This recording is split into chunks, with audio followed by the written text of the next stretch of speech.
à tous, c'est Ama, j'espère que vous allez bien, j'espère que vous avez apprécié la vidéo d'hier. Aujourd'hui, on va parler d'un choc de titans et des prises de profit qui sont complètement téléguidées, notamment du côté des mineurs. On va en parler maintenant. Avant de commencer, je vous invite toujours à rejoindre le Discord des rois du marché. Vous trouverez le lien dans la description à l'intérieur, une documentation qui s'appelle la stratégie des 4 rois. N'hésitez pas à l'utiliser, vous en imprégnez, vous en inspirez pour vous aussi trouver votre propre style d'investissement. Il se trouve ici dans le petit forum documentation. On va parler de Bitcoin très rapidement, un tout petit triangle de contraction actuellement sur le prix qui est en train de se mettre en place et qui est mûr maintenant, mature pour pouvoir être résolu. On avait une divergence haussière cachée en cours qui se trouvait juste ici. Maintenant, vous en avez même une double qui est en train de se mettre en place. Ici, ça monte tout simplement. On a même fait le breakout juste ici par rapport à une toute petite clôture de bougie qui était juste là. Le play est donc prenable, jusqu'à preuve du contraire. Certains d'entre vous prendront peut-être juste les clôtures de bougie. Donc, on pourrait peut-être observer ici un fake out et non pas un breakout. Fake out, une petite clôture. On attendra donc une réintégration, l'accélération. Pour ceux qui étaient un tout petit peu en retard, c'est complètement prenable. Ce triangle est mature, on peut bien évidemment partir au nord. Et en tout cas, c'est ce qu'on joue. Pourquoi? Et c'est ce qu'il faut jouer, puisque la tendance reste haussière, quels que soient les time frames que vous allez viser. Donc on peut bien évidemment prendre ce petit play. On ne met pas all-in là-dessus, bien évidemment, moins de 0,3%, 0,4% du capital de trading qui pourrait être mis là-dedans. Mais personnellement, je pense le jouer en cas de réintégration dans ce triangle de contraction personnellement. Donc il est en cours. On aurait pu le prendre là, le stop en dessous de la petite précédente structure. Alors oui, c'est toujours évident d'aller chercher les petits stops et d'après de revenir ici. Bon, c'est pas complètement impossible. Ici, les traders peuvent se positionner. Ici, dans la poche de liquidité, les traders peuvent se positionner. Et ici, sur un atterrissage héliotiste que je vois passer pas mal en A, B et C ou X, Y, Z pour aller chercher le déséquilibre. Et les 28 900, 28 500 $ qui seraient un play complètement pertinent et qui serait en confluence avec un premier arrêt du précédent mouvement, juste ici, 28 800 $, pas complètement possible. On attend bien évidemment, en cas de résolution, une tentative de résolution baissière de ce mouvement-là, d'aller chercher au minimum le premier arrêt pour pouvoir le repousser. Donc vous voyez que les traders de tendance, ils peuvent se mettre partout ici, quels que soient les time frames visés. C'est complètement impossible, pas impossible, évidemment. Bon, pas plus de choses à dire côté Bitcoin. Au niveau order flow, toujours en fait cet acharnement côté des top traders qui continue à long ce marché. On voit une latéralisation au niveau des open interest. Ce que je ne veux surtout pas voir, c'est un dégonflement au niveau des open interest ici. On commence à voir quelque chose, donc j'ai pas envie vraiment de voir un truc comme ça. Ça, c'est quelque chose qui me dérangerait si on voit le cours se latéraliser et voir le cours se réapprécier, mais de quelques centaines de dollars sur le Bitcoin et en voyant en fait un dégonflement au niveau des open interest, ça veut dire qu'il n'y a plus d'intérêt sur ces niveaux de valorisation, très probablement d'aller en acheter donc moins cher, pas beaucoup moins cher, mais un tout petit peu moins cher. C'est clairement ce que je regarde au niveau de l'order flow personnellement, et si je vois tout simplement les open interest complètement se dégonfler, comme on avait observé à peu près ici, vous voyez, ici un dégonflement des open interest, donc c'était en avril dernier, mi-avril dernier, à ce moment-là, ce trade serait presque invalidé, j'ai envie de vous dire. Voilà, tout simplement. Je vous donne quelques petites pistes de réflexion. Et vous savez, c'est pas obligé de se triturer l'esprit pour pouvoir prendre des plays. Il y en a tout le temps et toujours qui se proposent devant nos yeux. Voilà, pas plus de choses à dire de ce côté-là. Quelques mains fortes qui sont en train de se positionner, puisqu'on voit actuellement Bitcoin qui est en train de latéraliser après une magnifique poussée haussière. Ethereum un petit peu dans les chaussettes. On le voit aussi, donc c'est clairement pas Ethereum to the moon, c'est plutôt Ethereum sous résistance. Est-ce qu'on achète sous résistance? Non, généralement il y a des traders de breakout avec des targets de AB égale CD qui peuvent se mettre en place actuellement. Sur Ethereum, on avait cassé ce biseau descendant, ce canal descendant par le haut plutôt haussier ici. Donc un AB égale CD est complètement jouable pour aller chercher comme son ami Bitcoin, comme son cousin Bitcoin, au-dessus des précédents highs. Ici, 2150 $, tout simplement. Bon, on continue avec JBTC, parce que JBTC nous propose des choses extrêmement pertinentes. Et regardez, on va le regarder ici, ça a fortement poussé hier. Je crois qu'on a pris quasiment 9% par rapport au breakout, voilà, plus 11% par rapport au breakout. Juste la bougie d'hier, je crois qu'on est monté presque à 9%, me semble-t-il. Voilà, 8,73%. Bon, c'est plutôt pas mal. Côté JBTC, on essaye d'amoindrir ce discount. On était à moins 47, je crois, et là on est passé à moins 34, moins 33. Donc des personnes sont plutôt enclins à aller chercher du JBTC, puisque le narratif qu'on est en train de nous vendre actuellement, c'est que si BlackRock parvient à avoir son ETF au comptant, il est quasiment certain que GBTC et que Grayscale gagne son procès contre la SEC et puisse lui-même faire son ETF au comptant avec des garanties supplémentaires, etc. Donc si BlackRock parvient à avoir son ETF au comptant, je le dis encore une fois, entre 6 et 9 mois avant une prise de décision, donc chez les rois on l'encadre à peu près à la fin de l'année 2023, début d'année 2024 pour avoir cet ETF au comptant, et dans ma représentation c'est toujours la même chose, c'est buy the rumor, on est en train de vivre la rumeur, et la news c'est lorsqu'il sera effectif. Donc pour moi ce sera un sell the rumor massif à ce moment-là, et je prendrai, j'espère, que le marché me donnera la possibilité de prendre des profits avant que, oui ou non, l'ETF de BlackRock ou l'ETF de Fidelity ou l'ETF de tout ce que vous voulez soit validé ou invalidé. Voilà. C'est super important, je pense, de le rappeler. Côté Coinbase, c'est exactement la même chose. On a une explosion haussière au niveau de Coinbase. On a pris depuis quelques jours, hein, je suis actuellement en 4 heures, près de 50% d'augmentation. C'est juste formidable de l'observer. On était parti chercher dans les chaussettes quand la SEC nous a un petit peu attaqué, et en l'espace de 10 jours, on a repris 50% au niveau de la valorisation de Coinbase. Donc c'est clairement des mains fortes ici qui mènent la danse. Mais ils ne sont pas sur le spot de Bitcoin. Bon, pourquoi? Parce que c'est un choc de titans. On oppose ça toujours à la même chose, à des faiseurs de marché, notamment sur les options. Actuellement, les options, c'est toujours la même chose. Sur le 30 juin, j'y suis déjà. Max Pain Price, 26 000 $. Et on devrait ne pas faire gagner les strike price à 30 000, les strike price à 32 000 et les strike price à 35 000 $. C'est extrêmement drôle de l'observer puisque celui-ci n'existait pas il y a encore quelques jours en arrière. On est passé en l'espace de 2 jours, me semble-t-il, à plus de 500 millions de dollars au niveau des options, out the money. Donc c'est plutôt intéressant de l'observer, donc attention à ça, mais plutôt pertinent. Donc je suis bien le 30 juin, donc nous avons ici 30 000 $, 32 000 $, un nouveau venu, plus de 8 000 bitcoins qui ont été positionnés, donc c'est pas rien en termes de montant, et 35 000 $.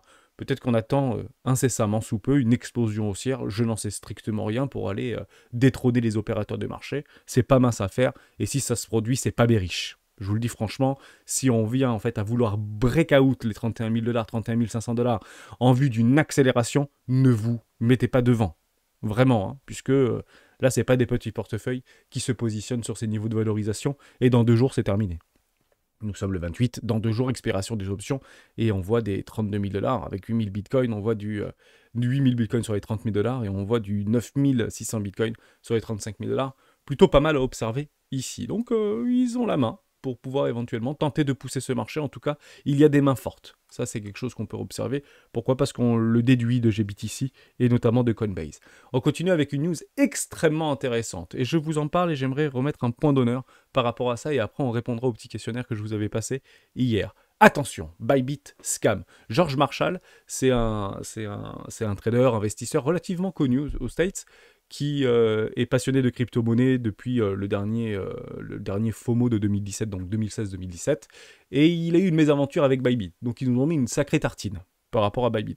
Je vous laisserai prendre le temps de le lire si ça vous intéresse, mais je vais vous le résumer, puisqu'il a plus de 100 000 abonnés, donc c'est quand même pas rien l'histoire. Donc il a proposé ça ce matin très tôt dans la journée, donc c'était en fin de journée pour lui, par rapport à des blocages de retrait, l'incapacité de pouvoir faire des retraits depuis son compte Bybit, depuis son utilisation Bybit.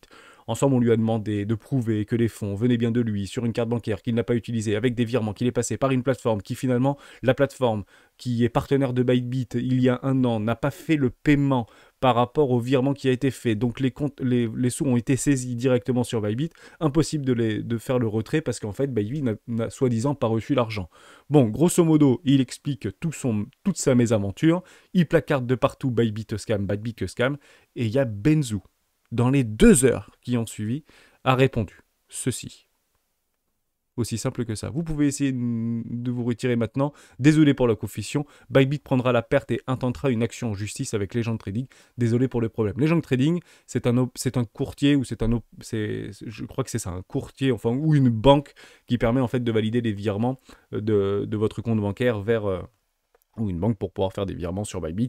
Ils travaillent aussi avec KuCoin, ils travaillent avec Kraken, ils travaillent avec pas mal de boîtes, etc. Et ils sont d'ailleurs, Bybit, toujours référencés aux États-Unis sur leur... je sais plus si c'est réellement aux États-Unis, bon bref, je sais plus trop. Non, parce qu'ils sont pas aux États-Unis, Bybit, donc je sais pas est-ce qu'il est... George Marshall, bon bref, peut-être qu'il est dans les... Il est peut-être offshore, ce bonhomme-là. Bref, je reprenais un petit peu son historique, mais il remercie Benzu pour avoir débloqué son problème. Moralité de cette petite histoire.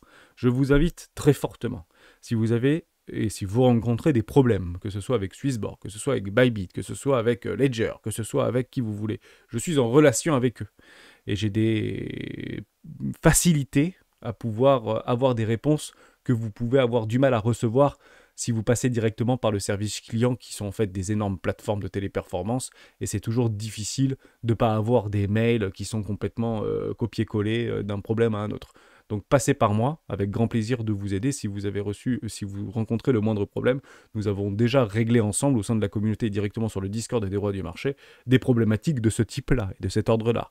Et à chaque fois, ça s'est plutôt soldé par une bonne nouvelle. Voilà, et dans un laps de temps relativement limité. Voilà. Et je suis très content de voir que dans ce petit marché d'adolescents, comme le dirait Pascal, un marché d'adolescents en termes de maturité bien sûr, qu'on a encore cet accès, si vous voulez, avec des fondateurs qui ont aujourd'hui une aura planétaire. Benzus et Bybit, c'est 10 millions d'utilisateurs aujourd'hui sur la plateforme de Bybit à travers le monde. Et je trouve ça plutôt pertinent. Alors oui, c'est pas n'importe qui, ce personnage-là. Il a plusieurs centaines de milliers de dollars peut-être sur sa plateforme Bybit, et puis c'est vrai que ça monte un petit peu les nerfs quand on n'arrive pas à pouvoir retirer et avoir la main sur notre argent. Bon, c'est pas comme si que ça existait depuis des dizaines d'années chez nos banques et qu'il fallait, pour faire un virement de plus de 2500 euros, demander pourquoi, pour qui et dans quelles conditions et dans quel délai, bien évidemment. Bon, ça c'était la première chose, voilà, je voulais juste remettre un point d'honneur pour dire, vous n'êtes pas seul, et sachez que dans ce marché-là, nous ne sommes pas seuls, vous n'êtes pas seuls, et nous nous entraidons. Et je prends cette part de responsabilité d'entraide. Que vous soyez affilié ou pas affilié des rois du Bitcoin, ça ne me dérange pas. Si vous avez la moindre souci, vous venez me voir et j'essaierai bien évidemment de vous aider. Ou directement les membres du Discord si c'est des soucis par rapport à... On l'a déjà fait très souvent quand on envoyait à une mauvaise adresse ERC20 vers TRC20, etc. et qu'on ne retrouvait pas nos fonds, il y a des possibilités pour pouvoir les récupérer sur nos MetaMask, etc. Et ça a été souvent couronné de succès, que ce soit avec du Dogecoin, avec du Tether ou avec d'autres crypto-monnaies. Des fois, c'est irrévocable, mais parfois, on arrive à trouver des solutions et on a pas mal de devs et pas mal d'artistes sur le Discord qui permettent de vous aider à faire ça et je leur en remercie chaleureusement. Nick Yerli, qui nous explique que l'effondrement d'Airbnb est réel. Les revenus sont en baisse de près de 50% dans les villes comme Phoenix et Austin. Méfiez-vous d'une vague de vente forcée de la part des propriétaires d'Airbnb et plus tard dans l'année dans la région les plus durement touchées par l'effondrement des revenus. Ça, c'est quelque chose de super important. Pourquoi ? Parce que pendant en fait une décennie de taux bas, où les personnes ou des personnes se sont endettées, voire surendettées, avec des bons dossiers, je dis bien avec des bons dossiers, sous couvert d'un revenu d'actifs financiers ou d'actifs immobiliers, actifs immobiliers, notamment vis-à-vis de Airbnb, qui commence à être un petit peu mieux encadré, ou en tout cas un peu plus fliqué, notamment par l'État français. Je ne reprendrai pas les phrases de Bruno Le Maire, mais vous avez compris que si vous achetez un bien immobilier uniquement pour le mettre en Airbnb et que vous avez qu'une baisse de fréquentation de près de 50% au niveau de vos revenus alors que votre crédit est toujours le même pendant les 20 prochaines années, ça risque à un moment donné de coincer. Ça risque à un moment donné de coincer. Ils ont réussi à survivre, ces gens-là, par rapport au crack Covid vis-à-vis des liquidités qui ont été très massivement injectées. Comme vous étiez une entreprise, vous avez eu la possibilité soit de lever vos crédits, soit d'avoir un fonds en plus, etc. Si vous aviez une SARL par exemple ou une SCI, vous aviez la possibilité de passer entre les mailles du filet à ce moment-là. Ceux qui ont vécu ça pendant les années Covid, notamment avec des biens en location courte durée, comprennent ce que je veux dire. Et beaucoup d'entre nous, avec un N majuscule, ont réussi à passer entre les mailles du filet. Là, on nous aidera peut-être pas. C'est ça qu'il faut comprendre, puisque ça sera directement incombé à la faute des acquéreurs et à la faute des loueurs, donc les professionnels. Les professionnels sachent, les particuliers non. C'est toujours la même chose. Donc faites attention à ce type de news, parce que c'est pas bon l'histoire. Et ça peut clairement, en fait, se traduire par un crack immobilier relativement fort aux États-Unis, avec encore une fois une forme de titrisation d'actifs safe complètement sécure, avoir des taux de rendement à 4% à 5% qui finalement se retrouvent avec du Airbnb avec une perte de moins 50%. C'est probablement ou potentiellement un subprime 2, ce qu'on est en train d'observer avec Airbnb. Voilà, j'aimerais juste en fait vous mettre dans cette direction-là. Si vous voulez creuser de ce côté-là, bien évidemment, je vous invite à venir sur le Discord des deux rois du marché pour pouvoir le faire ensemble. Bon, l'UE prépare l'arrivée d'un euro numérique que personne... L'UE prépare l'arrivée d'un euro numérique que personne... paiement. L'euro numérique, vous voulez lequel ? L'Essentiel, Challenge, France 24, Zone Bourse, on prend lequel? MSN, hein, MSN existe encore, MSN, c'est intéressant, ça a été racheté par Microsoft il y a quelques dizaines d'années. Bon, Challenge, on y va sur Challenge, c'est parti. Hop, on va prendre du Challenge, je trouve ça plutôt sympa. Lui prépare donc l'arrivée d'un euro numérique que personne n'attend. Vous l'aviez ce petit mot-là? C'est toujours très drôle. Ça appartient à la même personne de toute manière, j'ai envie de vous dire. Bruxelles présente mercredi un cadre législatif du futur euro numérique, version dématérialisée de la monnaie unique, un projet qui suscite fantasmes et complotisme et hostilité de la banque, sans pour autant répondre à une véritable attente citoyenne. Bon, on peut imaginer tout ce qu'on veut. Ce truc-là ne fonctionnera pas. Et je vous explique pourquoi. Parce que vous allez tout en bas de l'article, et on vous explique que l'euro dématérialisé offert depuis des années par les banques commerciales n'existe pas une date de besoin qui ne serait pas déjà couverte. Donc faire quelque chose qui n'a pas d'utilité, ça ne fonctionne pas. Je vous invite très franchement à regarder dans vos portefeuilles de cryptoactifs si vous aviez réellement une utilité dans les 5 ou 6 prochaines ou 10 prochaines années de vos tokens préférés qui n'est pas déjà fait par rapport à des mécanismes traditionnels. Une start-up par exemple, ou une boîte, ou Google, ou Microsoft, ou Apple, etc. Ou Spotify, et tout y quanti. Il faut vraiment regarder une réalité d'utilité disruptive vis-à-vis d'un token par rapport à quelque chose qui existe déjà. Actuellement, on a déjà, et Gary Gensler a raison là-dessus, on n'a pas besoin d'un USDT, on n'a pas besoin d'un Bitcoin, on n'a pas besoin d'un Ethereum, on a déjà le dollar. La seule crypto, c'est le dollar. Et au fond, il a raison. Aujourd'hui, notre utilité principale, c'est le dollar, ou c'est l'euro, ou c'est les monnaies fiduciaires, nos monnaies fiat. Pire encore, par rapport à l'utilité. Pour rassurer les établissements bancaires, le texte de commission prévoit que la BCE développera des instruments pour limiter l'utilisation de l'euro numérique comme réserve de valeur. En clair, elle imposera à chaque particulier un montant de plafond d'euros, ça on en avait déjà parlé, de 3 000 euros, suggéré en mai par le responsable de la BCE. Les utilisateurs n'auront pas de relation contractuelle avec la BCE, précise encore le texte. L'euro numérique sera distribué par les banques qui pourront l'intégrer dans leurs services. Oui, mais les banques s'inquiètent de la possible perte de revenus et des risques pour la stabilité financière si les particuliers retiraient massivement les dépôts de leurs comptes courants pour les stocker dans l'euro numérique. En somme, on est en train de nous expliquer, c'est quand même fou ce qu'on est en train de lire, on explique que les banques, qui aujourd'hui détient ce monde, hein, c'est la finance mondiale. Hein. Rappelez-vous d'une petite phrase bien connue, mon ennemi c'est la finance. Mais bien sûr. Bon, on explique que les banques sont pas chaudes pour mettre en place un circuit sur l'euro numérique. Elles s'inquiètent de la stabilité financière, elles s'inquiètent de leurs revenus, et les utilisateurs n'auront pas de relation contractuelle puisque c'est les banques qui pourront mettre à disposition ces services existants. C'est juste incroyable. Donc en fait, les banques s'inquiètent, mais c'est les banques qui vont pouvoir distribuer l'euro numérique à leurs particuliers. Honnêtement, est-ce qu'on n'est pas en train de tomber sur la tête là? Donc vous avez bien compris que la communication qui sera probablement faite vis-à-vis de ces retours au numérique ne fonctionnera pas. Je pense que le CBDC dans nos pays démocratiques, capitalistes, libéraux, ne s'imposera pas. Et s'il s'impose, c'est qu'on a vraiment des problèmes.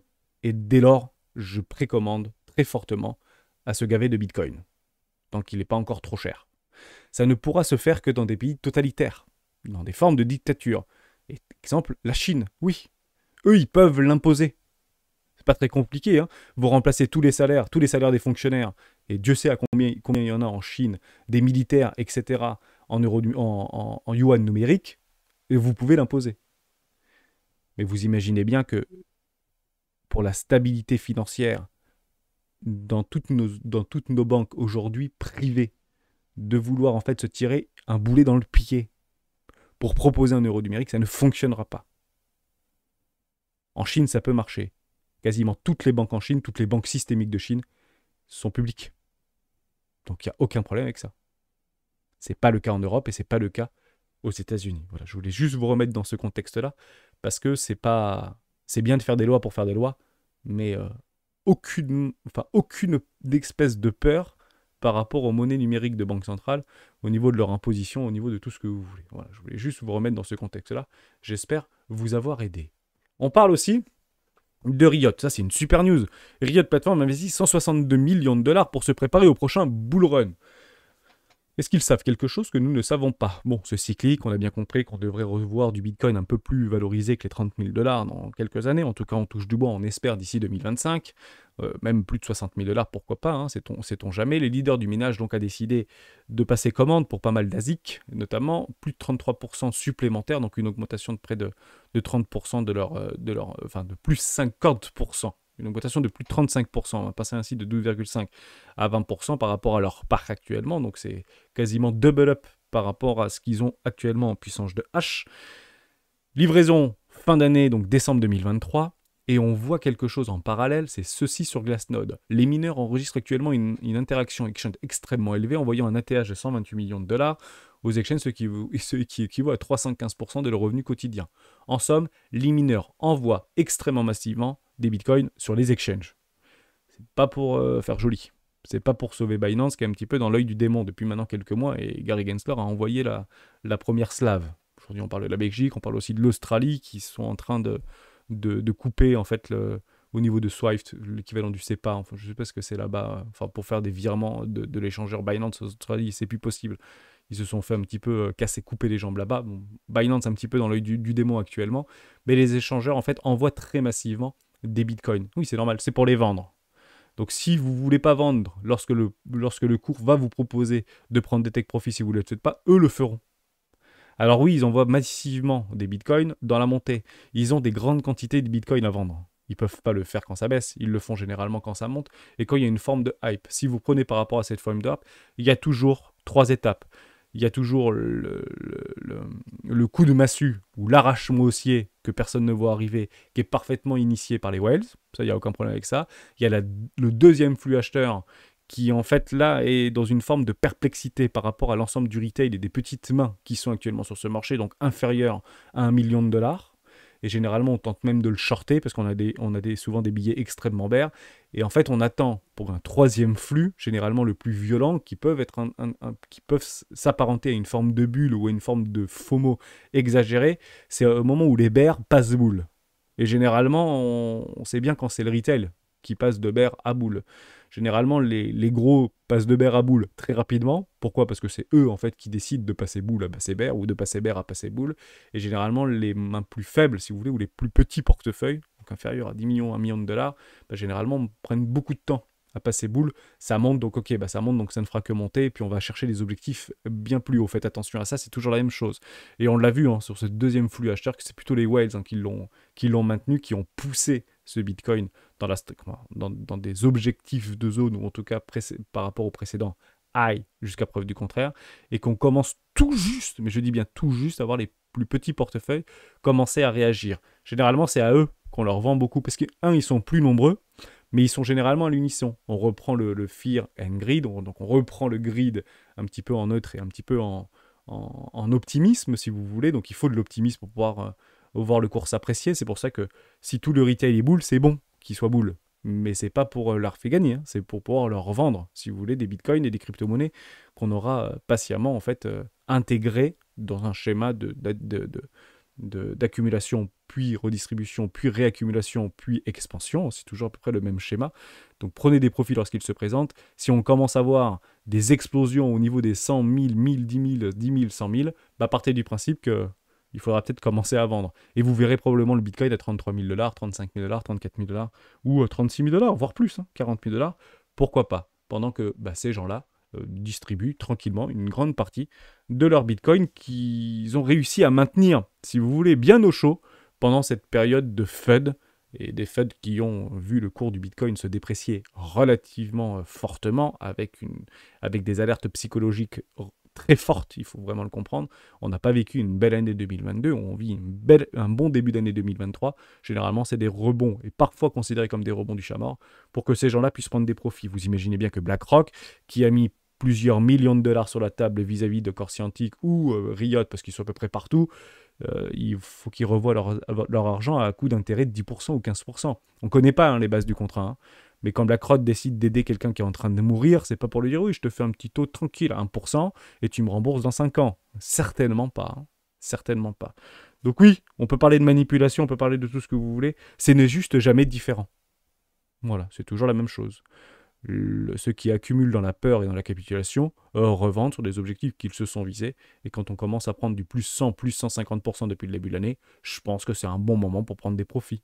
Hein, on est passé de 15 à 30 000 dollars en l'espace de 6 mois. Je pense que c'est normal que les gens commencent à prendre des profits ici. Et je vous préconise de faire de même. J'ai eu un commentaire dans YouTube. Eh ben, on va le prendre avec grand plaisir. FuckZatTech. Bon, allez. Ce coup-ci, je développe le fond de mon explication. Et on va d'ailleurs le faire ensemble. Avec grand plaisir de le faire avec toi.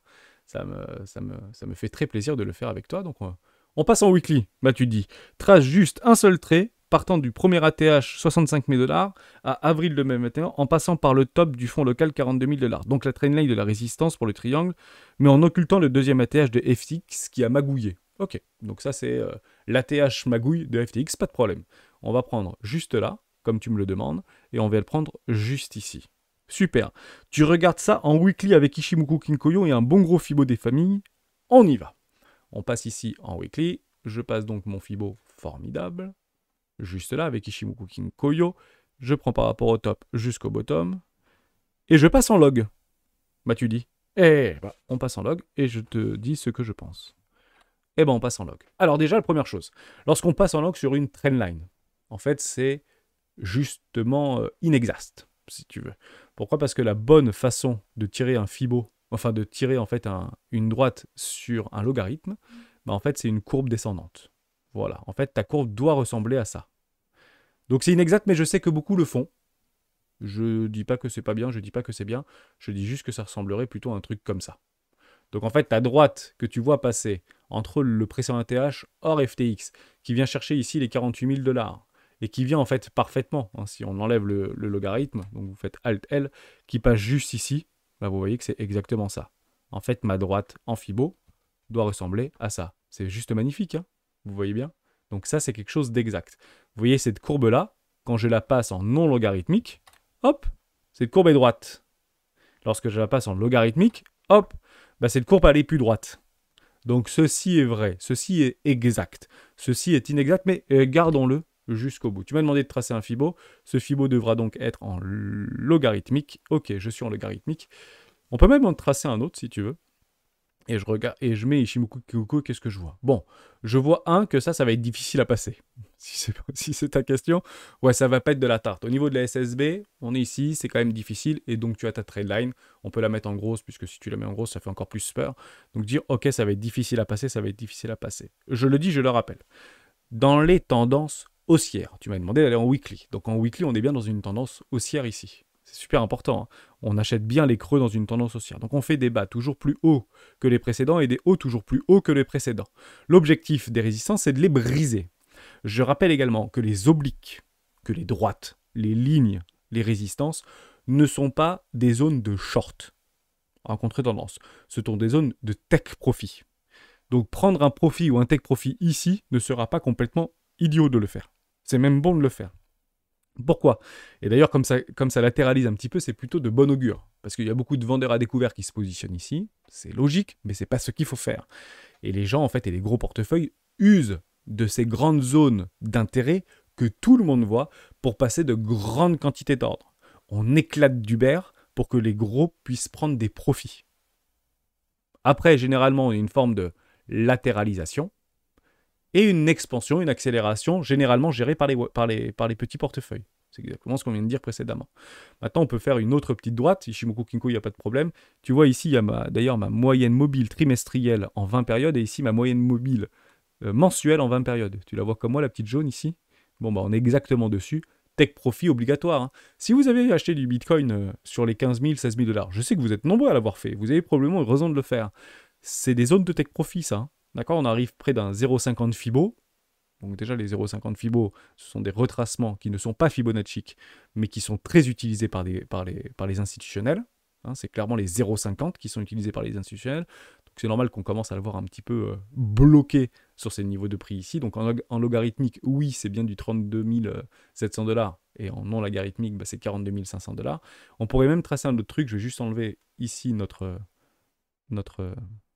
ami, hop, Ichimoku Kinkoyo, et je trace cette droite juste là. D'ailleurs, on pourrait la prendre presque plus bas, mais comme je suis en logarithmique, je vais faire un petit peu comme tu me demandes de le faire. Soit je fais celui-là, soit je peux faire celui-là en oubliant en fait le crack Covid qui était un petit peu la même chose que ça, si tu veux, mais je prends que les clôtures de bougies. Honnêtement, c'est propre, hein, tu vois. et j'arrive en fait exactement sur ma trendline, enfin sur mon indicateur de moyenne mobile trimestrielle en vapeur juste ici. Donc j'ai envie de te dire, ceci est une énorme résistance. Dans une tendance haussière, les résistances sont faites pour être brisées. Néanmoins, en cas de rejet, ce qu'on n'exclut pas, bien évidemment, bah, généralement, ceci qui est considéré comme un support d'oblique, même si ce n'est pas vraiment la réalité, puisqu'on est en droite, mais on est en logarithmique, bah, ceci est fait pour être maintenu. Honnêtement, acheter du Bitcoin, et je le sais, hein, il y en a beaucoup qui le pensent et qui le voient et qui l'attendent. C'est pas une mauvaise chose, hein. Je l'encadre personnellement, hein, les retours à 22 000 $ pour aller chercher une bougie des enfers, mais je ne suis pas contre faire quelque chose comme ça, et en avant Guingamp pour la ligne 2024. C'est clairement ce que j'encadre, on l'avait vu hier d'ailleurs dans la vidéo, si vous le souhaitez. Donc voilà ce que je vois. Mais faites attention par rapport à ces droites qu'on tire sur des logarithmes, c'est profondément faux en fait, hein, c'est complètement inexact. Mais ça ne veut pas dire que ça ne fonctionne pas. Vous savez, on s'en fiche en fait de si c'est exact, pas vraiment exact, si c'est faux, c'est pas bon, c'est truc. Si ça marche pour vous, faites-le. Si vous y trouvez des fractales, faites-les et appliquez-les. C'est toujours la même chose. Vous donnez une méthodologie à 100 personnes, pendant 1 an, vous obtiendrez l'exacte différence, enfin, vous obtiendrez parfaitement des résultats différents. Exactement des résultats différents. Tous auront des résultats différents avec une méthodologie parfaitement équivalente pour l'ensemble des 100 individus, traders amateurs, etc. Sans résultats différents. Donc si ça marche pour vous, allez-y sans aucun problème. Voilà, j'espère que je t'ai aidé, Fugsat Tech, et voilà ce que je vois. Donc grosse résistance ici, plutôt dynamique, et gros support dynamique aux alentours des 22 000 $. Donc si ça se brise, c'est magnifique. Mais généralement, je le dis, je le répète, dans des flux tendanciels haussiers, les résistances sont faites pour être brisées. Ni plus ni moins. On la voit ici, hein. C'était bien bête, regarde. Hein. Ici, c'est brisé, c'est un support. Il était brisé dans une tendance baissière. On fait des creux toujours plus bas que les précédents et des bas toujours plus bas que les précédents, dans un biseau et dans un biseau ascendant, généralement avec des résolutions haussières. Ceci est dommage, j'ai envie de vous dire. On était plutôt boule et j'étais personnellement plutôt boule là-dedans. Ça, c'est pas bon. Voilà, on brise dans un retournement de tendance baissière forte sur des grandes time frames, on brise les supports. Et ça a fait mal. Vous voyez ici cette moyenne mobile 20 périodes en mensuel. Honnêtement, on l'a tenu et on l'a cassé là. Premier coup derrière la tête. Après, on tire nos petites trainlines, etc. Je suis toujours en logarithmique, je crois, mais c'est pas très grave. Derrière, on vient tout briser par le bas et on revient tout briser par le bas. Même notre moyenne mobile trimestrielle, c'est dur psychologiquement. Qu'est-ce que ça fait mal. Ça fait mal, en fait, d'observer ça. Mais quand on le retourne, on essaye d'oublier ça. Et on passe sur une time frame supérieure. Je vais juste enlever le logarithmique parce que je crois que j'y étais encore. On passe en mensuel. Qu'est-ce qu'on voit en mensuel? On voit des arrachements haussiers avec des creux toujours plus hauts que les précédents et des bas toujours plus hauts que les précédents. C'est formidable ce qu'on est en train de voir en mensuel, bon sang. C'est juste beau.